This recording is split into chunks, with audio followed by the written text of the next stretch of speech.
Okay, so this is my 125 planted tank. We're 4 months in with it now. I've got it still lightly stocked. I've got some rummy nose there, 9 of those. There's a couple popped out. We've got some red fire shrimp there, and also a couple of ottos. I did have 4, 2 of them died. They are quite delicate fish. I'm not sure what the issues were with them, but I have lost 2. I've also lost the rummy nose. The tank was fully cycled. I have a few tanks, and so I cycle the tanks using media, etc. from my old tanks. I've never had no issues in the past, but I have lost a couple. As you can see, there is quite a lot of stuff floating around in this tank at the moment, unfortunately. I've given the filter a good clean today. I've been noticing some issues with this, to be fair, that the filter isn't coping with the amount of stuff that's floating around in the tank. I'm not sure if it's because of the glassware. As you can see there, the slits in that inlet tube are very, very small. It does need a clean, but it is struggling. I'm using a Tunzi power head there, so there is plenty of movement. You can see that at the top there. But I just think there's some issues with the filter being able to take in everything it needs to. If I show you the filter, I'm running an Eheim Eco there. Eheim, love Eheim filters, but for some strange reason this one, I've had it a number of years and it's just not coping. I think it could have something to do with also the fact that I've got an external heater. You can just see it there. And so that, in conjunction with the glassware on the lily pipes, it's just causing too much restriction, I think. I'll just give you a look at everything that I've got in there. As you can see, that's the CO2, the filter. I'm running full EHI on this tank, or EI should I say, so that's estimated index on the fertilizer, and that is my GHL Profilux aquarium computer, normally used on marine tanks, to be fair, but I like my gadgets, and half of this stuff you don't need, but I do like my bits and pieces, and there you are with it. I also use this product, which I think is quite good, especially dealing with algae, the Flourish XL. You can use it in conjunction with your traditional CO2 canister, and I think it does work quite well on algae. I've not had any major issues. I've had some hair algae, and also a bit of, I think it's called fuzz algae, but it's not been too bad. I've not been overrun with algae. I've kept up on my water changes. There's the Otto just there. The only issue I've noticed in the last couple of weeks is my HC was basically like this all the way across after 4 months, and then in the last 2 weeks I've started to get some dye back there.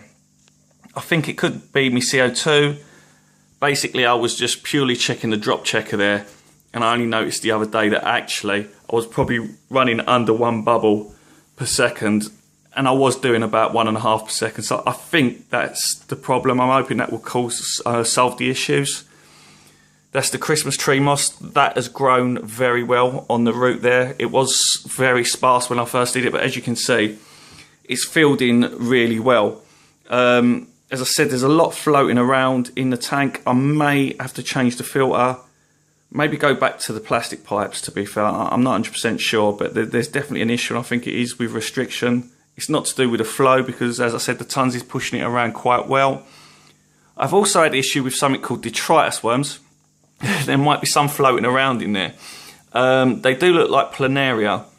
Now, the difference is these purely live off the junk on the bottom of the tank. They are harmless, but they are very hard to get rid of. They normally only come out when you overfeed, but I feed very sparingly, and I think the issue is they did come in with some plants. I think you find that quite often. I haven't had no issues with snails, but unfortunately I have with the detritus worms. Let's see if I can see any floating around. I mean, there's so much junk floating around in that tank at the moment. I think that might be one at the top, No, that's not. Right, there doesn't seem to be any at the moment. They're little small white worms. To be fair, they normally live in the filter. I think they're supposed to live in the substrate, but they do like filters. Every now and then I'll see one shoot out of the lily pipe there, and the fish eat them. To be fair, the fish do eat them. The rummy nose do eat them. They're just hiding there. But I think big picture stuff, as you can see, the Christmas tree moss is pearling quite well there. But yeah, big picture stuff, I think I'm going to need to change the pipes back, or maybe change out the filter. As I said, this is an Eheim, if I can get that there. Eco, it's supposed to be, I think, for a 250 litre tank, and this is only 125. I do like Eheim filters. They're very sturdy. You know, there's been some issues, some people on YouTube saying that they leak, but I think there's certain models for certain years, and I've not had no issues with them. I also use Eheims on this tank over here, which is my 240 Cichlid tank, Mbuna. They're probably all going to dart away now, and I'll just show you there. So yeah, so that's one filter, that's good for 350 litres, and I've also got another one here, which is good for 600 litres. So the two of them together, you know, they're good. They're really, really good filters, strong filters. They're mainly for, you know, I think fluval filters like that, they're more of a mechanical filtration. With the Eheim, there ain't much in the way of sponges. It's mainly biological, which is what I like. This is my 4-foot Mbuna tank, and as I thought they would all go and run away, let's just see if I can feed those. That might solve the problem. They might come out and play a bit. This tank here, I think I'm going to overhaul it, to be fair. I think it does just need an overhaul.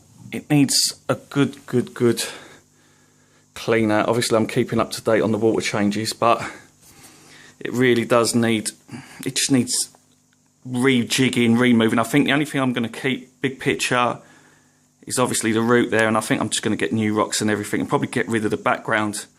I've got some yellow labs, yellow ACI there. There's a hongi. I've also got some small red Swedish hongi. They're quite rare, and when they grow, they really colour up well. I've also got a couple of Afras in there. There's a small baby tank bred. Out of the two, I think this is probably my favourite tank. I love African cichlids and Mbuna. I might do a video about at a later date, but yeah, that's those there. Let's just go back to this one.